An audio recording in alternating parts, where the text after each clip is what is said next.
Gracias, gracias. Lo que vamos a ver hoy es un tema nuevo. La primera parte va a ser bastante teórica, así que vayan cortando el video y vayan copiando la parte de teoría. Yo les voy a decir lo que tienen que copiar, que es lo primero, básicamente los primeros 5 minutos van a ser, y después vamos a ver cómo se resuelve y ya les voy a empezar a subir el trabajo práctico hoy. Lo que vamos a ver hoy es un tema que se llama proporcionalidad. Vamos a empezar con proporcionalidad. Es un tema que va a tener proporcionalidad aritmética, que es con números, proporcionalidad geométrica, que es trigonometría y semejanza de triángulo. Entonces, el tema de hoy, como les dije, es proporcionalidad. Todo esto es lo que tienen que copiar. Bien, lo primero que vamos a definir que es una razón. Nosotros habíamos visto, esto de explicación solamente, ahora les digo lo que van a tener que copiar. Nosotros habíamos visto que los números fraccionarios, ¿se acuerdan cuando vimos los números, los conjuntos numéricos? Había un conjunto numérico que lo llamábamos Q, lo llamábamos el conjunto de los racionales. Y se llaman de esa manera porque se pueden escribir como una razón. De ahí sale el nombre de racional.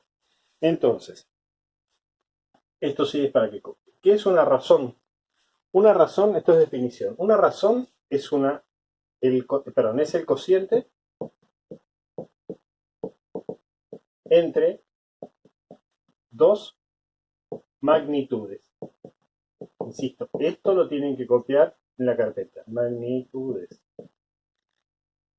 ¿Y cuál es la diferencia con una fracción? Básicamente, que la razón voy a poder dividir dos medidas, cosa que en la fracción lo que tenía era la división entre dos números naturales o dos números enteros. ¿Sí? Una razón que ustedes conocen y que la utilizan muchísimas veces es la velocidad. Si ustedes van en auto, le preguntan a papá o mamá y papá o mamá ven el velocímetro y dicen ¿a cuánto vamos? Vamos a 70 kilómetros por hora. Pues ustedes lo tienen de esta manera escrito. Es más, lo dice como 70 kilómetros por hora. Y en realidad lo que están haciendo es diciendo que van a 70 kilómetros por cada hora que pase. Es decir, es una razón, el cociente entre los 70 kilómetros, que es una magnitud, y una hora, que es el tiempo. Eso es una razón. Entonces, definimos razón como el cociente entre dos magnitudes. Y se escribe de la siguiente manera y se lee de la siguiente manera. A es a B, no A sobre B. Esto se lee A es a B. Como, ahí va el igual, una razón R, como R. Y R es la razón. Un ejemplo de esto sería, supongan, 6 quintos. La razón entre 6 quintos, ¿cómo tengo que hacer? Agarro y lo divido. O agarro la calculadora y lo divido o con la mano. Esto es 1, entra una vez, acá me sobra 1, bajo el número que está atrás de la coma la pongo acá, 2 veces. Entonces la razón entre 6 y 5 es 1,2, que no me da lo mismo que la razón entre 5 y 6, claramente. ¿Estamos de acuerdo? Entonces la razón es el cociente entre dos magnitudes. Si nosotros lo que vamos a definir ahora es la proporción o una proporción, vamos ahora a definir proporción y la vamos a definir, la proporción, la vamos a definir como la igualdad entre dos razones. Entonces, una proporcionalidad va a ser algo de tipo A es a B y se lee así como C es a D. ¿Qué quiere decir esto? Que el cociente entre A y B tiene que ser igual al cociente entre C y D. Esto, vamos a escribir cómo se lee. Se lee A es a B como C es a D. Así se lee. Y un ejemplo de esto sería, supongamos, 6 es a 5 como 12 es a 10. Perdón, dije una cosa y escribí otra. 12 es a 10. Si yo hago la división entre 6 y 5 me da 1,2. Si yo hago la división entre 12 y 10 me da 1,2. Como las razones son iguales, esto es una proporción.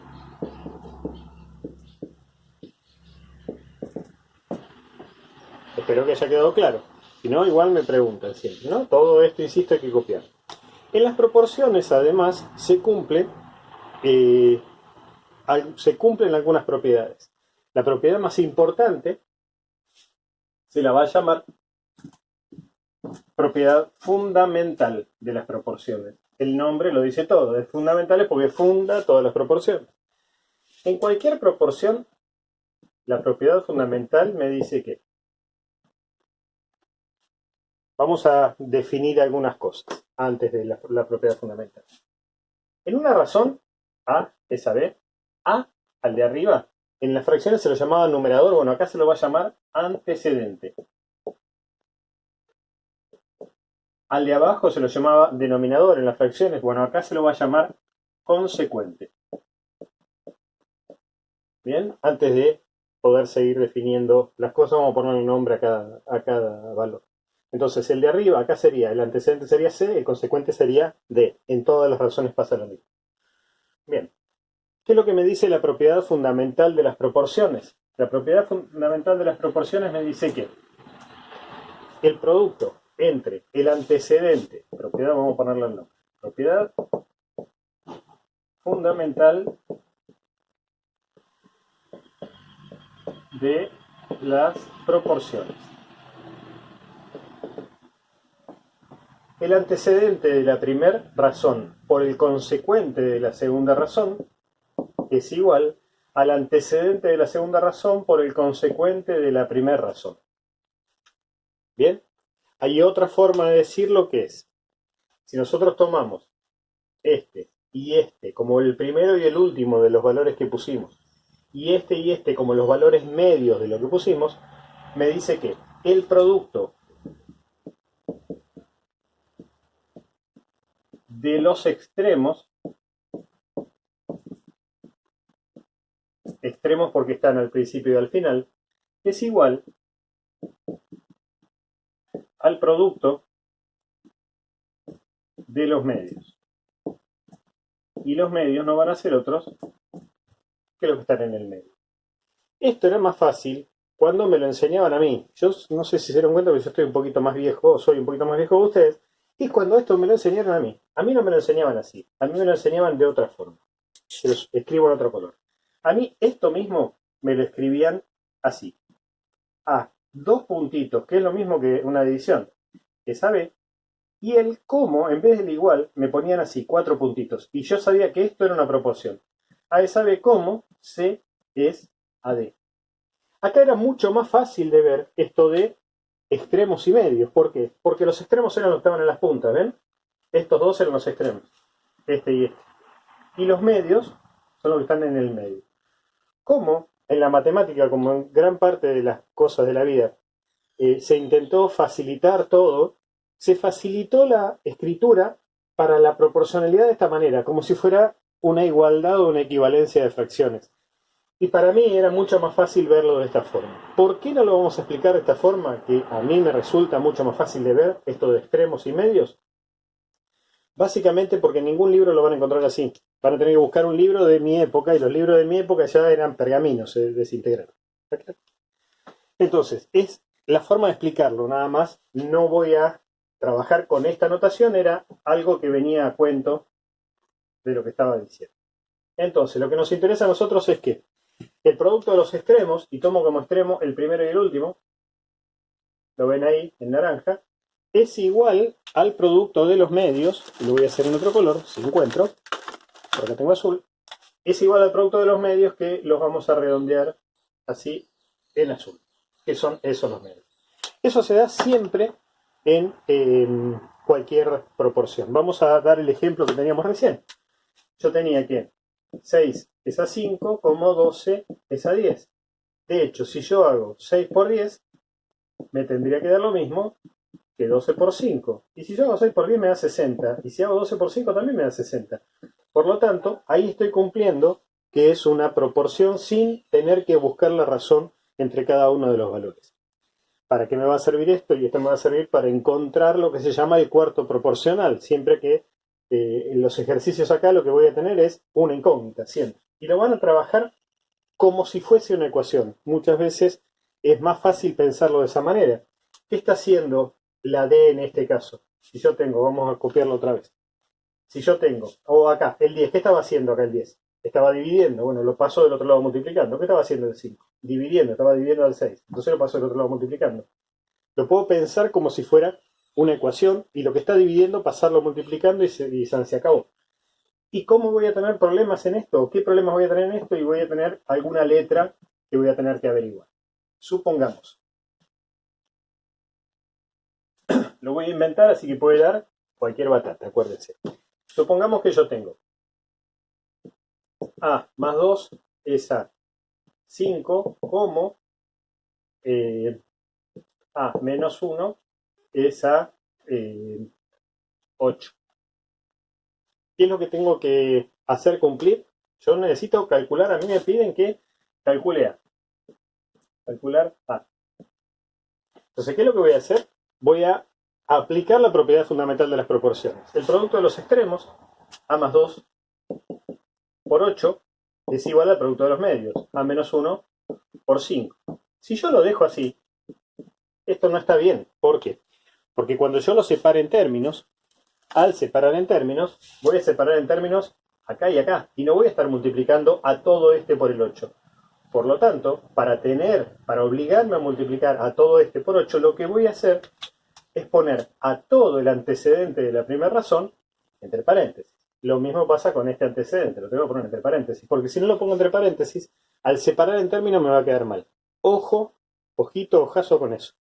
Si yo tengo una suma o una resta en alguno de ellos, lo podría tener acá abajo también, cuando yo haga la multiplicación lo tengo que poner entre paréntesis para poder aplicar distributiva. Distinto hubiese sido si yo no hubiera tenido nada, hubiera tenido la A sola. Supongamos que en vez de A menos 1, acá tengo A solamente. Y yo tengo, en vez de A menos 1, A, acá no pongo ningún paréntesis, sino que dejo A por 5 y lo trabajo así. Vamos a trabajarlo así que sea más fácil. Acá aplico distributiva. A por 8, 8A. Más 8 por 2, 16. Igual A por 5. Y esto lo puedo pensar como, en vez de A por 5, 5A. Y lo veo más fácil. Siempre dejo la letra atrás, el número adelante y la letra atrás. Una vez que tengo esto, lo que voy a tener que hacer es juntar de un lado las letras y del otro lado los números, es decir, juntar chancho con chancho y vaca con vaca. No puedo sumar 8A más 16 porque estos son 8 chanchos, estos son 16 vacas. No tengo cómo sumarlo. Por lo tanto, voy a juntar del mismo lado. Voy a pasar las A para acá y el número para allá. Entonces me van a quedar que 8A menos 5A, ¿sí? Este lo pasé para acá restando, es igual a, y el 16 lo paso para allá restando, a menos 16. Si yo tengo 8 chanchos, se me mueren 5 chanchos, me quedan 3 chanchos. 3A igual a menos 16. El 3 lo voy a pasar dividiendo, entonces A me va a quedar menos 16 sobre 3. ¿Puedo simplificar? No. Por lo tanto, ese es el resultado de A. Yo lo que tengo que decir es que A es igual a menos 16 tercios, que era lo que me había pedido el ejercicio. ¿Bien? De esa forma es como van a resolver. Ustedes van a tener 4 cosas y dentro de esas 4 cosas van a tener una incógnita solamente. No se preocupen porque parece más difícil y no lo es. Y lo que van a tener que hacer es tratar de trabajar cada uno de esto. Si yo tengo que trabajarlo, voy a trabajar esto hasta que me quede una sola cosa. Esto, esto y esto. Una vez que tengo eso, el producto de los extremos, es decir, la multiplicación cruzada, tiene que ser igual. El producto de los extremos igual al producto de los medios. Aplico eso y después lo trabajo como una ecuación. No es muy difícil para hacer. Vamos a ver ahora otras dos propiedades que van a ser. Varias propiedades. La de la suma y la de la resta. Esto es, si yo tengo que A es a B como C es a D, yo puedo, entre comillas, jugar, ¿sí? Y con sumas y restas dentro de estas proporciones y siempre me va a quedar lo mismo. ¿Y qué quiere decir ese jugar? Yo voy a poder jugar con la razón derecha y con la razón de la izquierda de la forma que quiera. Esto es, yo puedo sumar el consecuente de la primera y sumar el consecuente de la segunda arriba y sigo manteniendo la proporción. Si en vez de sumar resto, sigo manteniendo una proporción. Si en vez de hacerlo arriba lo hago abajo, lo que me interesa es que el orden, mantener el orden, ¿no? Fíjense que yo acá sumé B, sumé D, acá resté B, resté D, acá hice abajo, y lo que hice fue poner primero A y le sumé B, y acá primero hice lo mismo, puse C y le sumé D. Sigo manteniendo una proporción. Esas se llaman otras propiedades, y yo puedo tener cualquiera. Lo que nos vamos a manejar nosotros básicamente es con estas dos, pero sepan que yo puedo hacer cualquier relación de sumas y restas siempre dentro de la misma razón y voy a seguir manteniendo la proporción. Lo que pueden hacer es practicar con el ejemplo que habíamos visto, o tomar ese ejemplo. Yo tenía 6 es a 5 como 12 es a 10. Lo que voy a hacer es sumar 6 más 5 es a 5 como 12 más 10 es a 10. Estoy usando la primera. Nosotros hacemos esta cuenta, 6 más 5 es 11, es a 5 como 22 es a 10. Aplicando la propiedad fundamental de las proporciones me queda que 11 por 10 tiene que ser igual a 22 por 5. 11 por 10 es 110. 22 por 5 es 110. Mantengo la proporción. ¿Ya? Lo pueden probar para cualquiera y ustedes pueden sacar las conclusiones que quieran con respecto a eso. Bien, con esa teoría ustedes van a poder resolver los ejercicios que les voy a subir hoy. No los quiero cansar, ya van más de 15 minutos de video. Van a poder resolver toda la ejercitación que les voy a subir hoy y que les voy a dar una semana de tiempo. El jueves que viene voy a subir otro video y ya vamos a empezar a ver otra clase de problemas, cómo vamos a usar esto para resolver problemas. Y lo otro que voy a subir ya es trigonometría. Ya vamos a empezar con semejanza de... teorema de Tales primero. Vamos a empezar con proporcionalidad geométrica con el teorema de Tales. Después vamos a ver trigonometría y después semejanza de triángulos. Bien, nos estamos viendo. Adiós. Los aplauso para después, como siempre. Y los extraño mucho. Hoy nos vemos en el video. En la reunión.